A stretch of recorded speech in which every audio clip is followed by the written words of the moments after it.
Well, hello and good morning.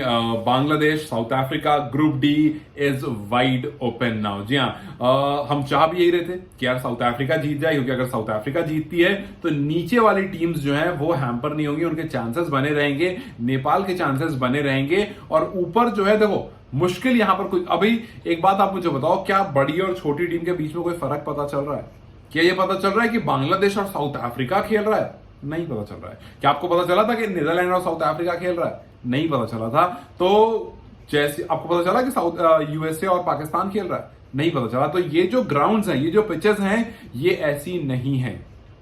ये ऐसी नहीं है कि आपको लगे कि भाई वन साइडेड मैच हो रहा है। वन साइडेड मैचेस नहीं हो रहे हैं। आपको पूरा का पूरा दम लगाना है यहां पर। और कुछ चीजें जो बहुत ऑब्वियस हमें इन मैचेस समझ में आई है वो ये कि जी टॉप ऑर्डर हो सकता है नहीं चले आपका। हर मैच में हम ये देख रहे हैं कि टॉप ऑर्डर जो है वो गिर जा रहा है, ऊपर के बैट्समैन आउट हो ही जा रहे हैं। सो आप ये एक्सपेक्टेशन लेकर के मत चलो। एक तो हमारे वाले ऑलरेडी आउट ऑफ फॉर्म चल रहे हैं, एक तो कुशल बुटेल और Asif already out of form चल रहे हैं, और यहां पर ओपनिंग पार्टनरशिप वैसे ही नहीं मिल रही है। तो एक चीज प्रॉब्लम वाली यह है कि जहां फ्लोरिडा में हमारा मैच होने वाला है, वहां की पिचेस का बहुत ज्यादा आइडिया नहीं है। वहां मैचेस हमने नहीं देखे हैं, क्योंकि अभी मोस्टली जो मैचेस हो रहे थे वो डैलस में हो रहे थे, न्यूयॉर्क में हो रहे थे, फ्लोरिडा में मैचेस नहीं हुए। अब फ्लोरिडा जब आप जाओगे, वहां पहुंचोगे, तो भाई वो पिच कैसी होगी, आउटफील्ड कितनी ज्यादा प्रॉब्लमेटिक होगी, ये तो खैर अभी देखते हैं। कुछ सर्च करता हूं उस ग्राउंड के बारे में, तो मैं एक और वीडियो बनाऊंगा जिसमें प्री मैच टाइप का पूरी डिटेलिंग बनाऊंगा। बट अभी तक मैचेस कुछ ऐसे नहीं हुए जिसको देख करके आप समझ सको। मैचेस वहां पर ऐसे नहीं है जहां से आपको ये पता चले कि भाई पिचेस कैसी हैं, आउटफील्ड क्या वाकई न्यूयॉर्क जितनी गंदी आउटफील्ड है, यू हैव नो क्लू। तो इससे एक चीज साफ साफ समझ में आती है कि एक बैट्समैन को ओडीआई इनिंग की जिम्मेदारी लेनी होगी। जी हाँ, ओडीआई इनिंग की। भाई आप 40 बॉल खेलो 35 रन मारो, या 40 बॉल खेलो 40 रन मारो, इसकी जिम्मेदारी एक को लेनी होगी। और वो मेरे ख्याल से वो रोहित हो सकते हैं। रोहित से बेहतर कोई नहीं हो सकता है। सो कुशल और आसिफ देखो, अगर चल गए तो ऑब्वियसली बल्ले बल्ले, लेकिन हम यहां पर एक्सपेक्ट करके नहीं चल रहे। हमने देखा क्विंटन डिकॉक आए, कोशिश की उन्होंने कि जरा मैं इस पूरे माहौल को बदलता हूं। वही कोशिश जो कल रोहित ने की थी, वही कोशिश जो कल कोहली ने की थी, नहीं बदल पाए। ठीक है, तो यहां भी कोशिश हुई, क्विंटन डिकॉक ने कोशिश करी। कल रिजवान ने बहुत इत्मीनान से और स्मार्टली खेला था, लेकिन गलती उन्होंने ये कर दी कि भाई जसप्रीत बुमराह जो कि विकेट लेने के लिए आया है, आप उसको मारने चले गए। आपको जसप्रीत का ओवर खेल जाना था, अगले ओवर में अटैक करना था। इस मिस्टेक की वजह से आप आउट हो गए, वरना ही वॉज प्लेइंग गुड, और अगर वो खेलते रहते तो पाकिस्तान मैच जीत जाता। यही काम रोहित को करना है। ये समझना है कि भाई आप देख लो साउथ अफ्रीका की इनिंग, आपको एक लाइन से फेलियर दिखेगा, लेकिन फिर आपको बीच में एक पार्टनरशिप दिख जाएगी, और उसी पार्टनरशिप ने रन स्कोर कर दिए, और आपको ज्यादा रन करने भी नहीं है यहां पर। सो क्लासन और डेविड मिलर, आपको यहां पर काम कंपोज होकर खेलना है। Klaasen could have been dangerous, लेकिन उनको पता है कि भाई एक मार दूंगा, दो मार दूंगा, फिर आउट हो जाऊंगा, बिकॉज पिच उतनी फ्रेंडली नहीं है।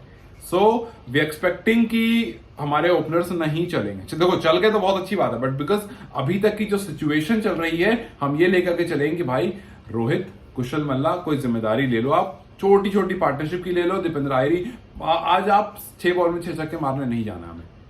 एक तो ऑब्वियसली अब हमें पता नहीं अभी कितनी इजी या डिफिकल्ट होने वाली है फ्लोरिडा के पिचेस, लेकिन ये है कि आपको 6 बॉल पर 6 छक्के के लिए फिलहाल नहीं जाना है। आपको पहले तो ऑब्वियसली आपको आप नीचे आते हो तो जिम्मेदारी ज्यादा ऊपर वालों पर है। रोहित हो गए, कुशल हो गए, फिर कुशल बुटेल हो गए, फिर आपको आसिफ हो गए, तो इन पर ज्यादा जिम्मेदारी है, दैट इज वेरी ऑब्वियस। लेकिन दीपेंद्रा को भी समझना होगा कि एंड किस तरह से करना है। आप एक छोटी सी झलक डालो साउथ अफ्रीका वर्सेस बांग्लादेश के मैच में, आपको मोटा मोटा सब समझ में आ जाएगा।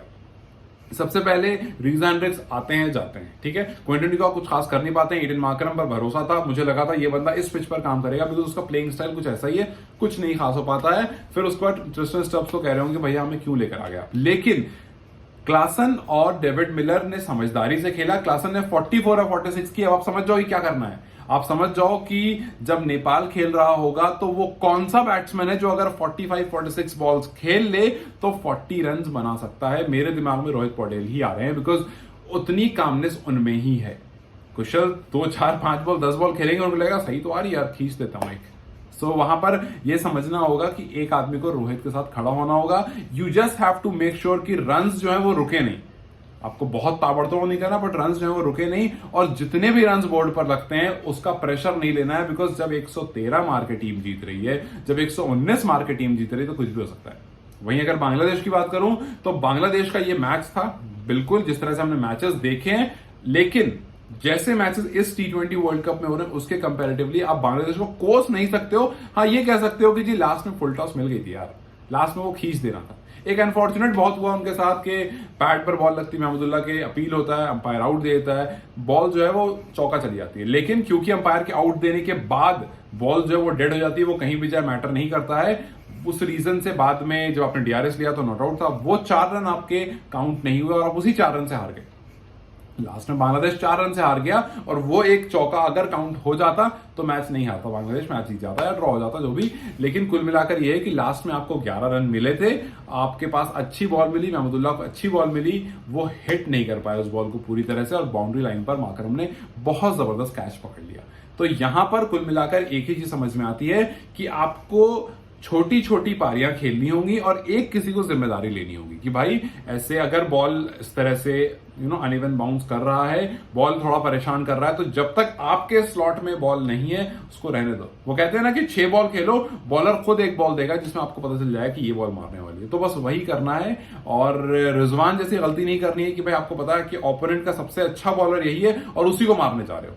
तो ये इस पिच पर नहीं होगा, पाटा पिच पर करना ये काम करो, बिकॉज पाटा पिच पर अच्छा है, आप उन पर प्रेशर बना दोगे। यहां पर नहीं होगा, you have to change your mindset और तभी जाकर कुछ हो सकता है। Sandeep is waiting in West Indies, तो यहां पर कुछ बेहतरीन परफॉर्मेंस करनी होगी, कुछ ऐसा करना होगा कि श्रीलंका को अपसेट दिया जा सके। बिकॉज अभी जो भी मैचेस हो रहे हैं, आप किसी टीम को उठा लो, कोई यहां पर किसी को समझ में नहीं आ रहा है, किसी को। Every team is clueless, no one has any clue कि यार इस पर करना क्या है, पहली बात। दूसरी बात ये कि एकदम ऑपोजिट टीम जो है उसको पता ही नहीं है, श्रीलंका को पता ही नहीं है कि जब दीपेंद्रा आएंगे तो वो किस तरह से बॉल डालेंगे, उनको पता ही नहीं है कि किस तरह से बॉलिंग। अब आपके खिलाफ नहीं खेला है तो यार अगर आपने उनके खिलाफ नहीं खेला है तो उन्होंने भी आपके खिलाफ नहीं खेला है, तो दोनों के लिए एक नए लोग हैं, 11 इधर है 11 इधर है। सो आई एम नॉट सेइंग कि श्रीलंका कमजोर टीम है, बिकॉज आई नो कि कुछ लोग आप मुझसे लगातार कहते हो कि श्रीलंका को बहुत हल्के में ले रहे हो, मैं बिल्कुल हल्के में नहीं ले रहा हूं। आई नो कि there are good team, strong team. मेरा सिर्फ यह कहना है कि भाई मैंने नीदरलैंड साउथ अफ्रीका भी देख लिया, मैंने इंडिया आयरलैंड भी देख लिया और मैंने सारे मैचेस देख लिए, मुझे ऐसा नहीं लगा कि जी सिंगल हैंडेडली मैच हार रहे हो। एक आध 2 मैच हुए बट वो मोस्टली बाबाडोस वगैरह में हुए थे, लेकिन अमेरिका में हुए हुए जितने मैचेस हैं मुझे एक भी मैच में ऐसा नहीं लगा, चाहे कोई भी खेल रहा हो। आप देखो ना यूएसए पाकिस्तान देखो ना, तो कोई भी मैच आप देख लो, मुझे नहीं लगा कि सिंगल हैंडेडली कोई टीम जीत रही है। And that is the only reason मैं एक होप लेकर के चल रहा हूं कि एक अच्छी इनिंग हमें देखने को मिलेगी रोहित की तरफ से और नेपाल की तरफ से एक अच्छी परफॉर्मेंस हमें देखने को मिलेगी और सामने श्रीलंका के लिए अच्छी प्लानिंग करके जाएंगे, because Sri Lanka is a good team. अच्छे ओपनर्स हैं, अच्छे बॉलर्स हैं and they must have planned something to pull off something that is, I won't say unexpected, लेकिन हाँ that is something which will be difficult for Nepal to look at. तो अब यहां पर हमें बस करना यह है कि जिस भी प्रिपरेशन से वो आ रहे होंगे, हमारी प्रिपरेशन उनकी प्रिपरेशन से कोई फर्क नहीं पड़ता, हमारी प्रिपरेशन इतनी स्ट्रांग होनी चाहिए कि हम आराम से उनके बॉलर्स को, उनके बैटर्स को, उनके फील्डर्स को, उनके विकेट कीपर्स को आराम से डक करके निकल सकें और एक जबरदस्त अपसेट दें इससे पहले कि टीम जाकर के संदीप से मिले। सो लेट्स होप के जो बांग्लादेश ने किया वो ना हो, लेट्स होप कि जो पाकिस्तान ने किया वो ना हो, लेट्स होप कि श्रीलंका जिस भी प्रिपरेशन से आए नेपाल उससे ज्यादा स्ट्रांगली आगे जाए और हम एक जबरदस्त भीड़ देखने वाले हैं। आई नो एक जबरदस्त मजा आने वाला है। तो फिर से मिलेंगे।